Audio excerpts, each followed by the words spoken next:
ભચાઉના custom ચોક પર રવિવારે સવારે એક ગંભીર અકસ્માત સર્જાયો હતો. સામખિયાળી તરફથી આવી રહેલું એક મહાકાય ટ્રેલર વાગડ વેલફેર હોસ્પિટલના સર્વિસ રોડ ઉપરથી બીચ પર પસાર થતો હતો ત્યારે ટ્રેલરમાં ભરેલા લોખંડના પાઇપો રસ્તા પર વેરવિખેર થઈ અને કાર પાસે પડતા જેનો ચાલક દબાયો હતો અને ગંભીર ઈજા પહોંચી.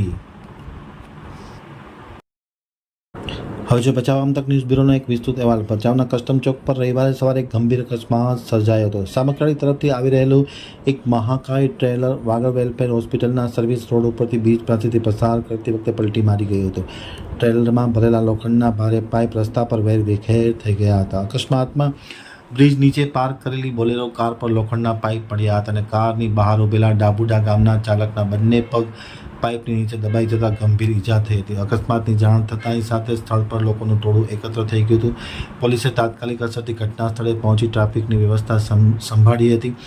ઈજાગ્રસ્ત કાર ચાલકને તાત્કાલિક નજીકની સારવાર માટે હોસ્પિટલમાં ખસેડવામાં આવ્યો હતો. આ વિસ્તારમાં માલવાહક વાહનો અને મીઠાના પરિવહન માટે ડમ્પરના અકસ્માતો વારંવાર બને છે. આરટીઓ અને પોલીસ તંત્ર આ બાબતે કાળજી રાખે અને અકસ્માતોનું પ્રમાણ ઘટાડે તેવી માંગણી ઉઠવા પામી છે.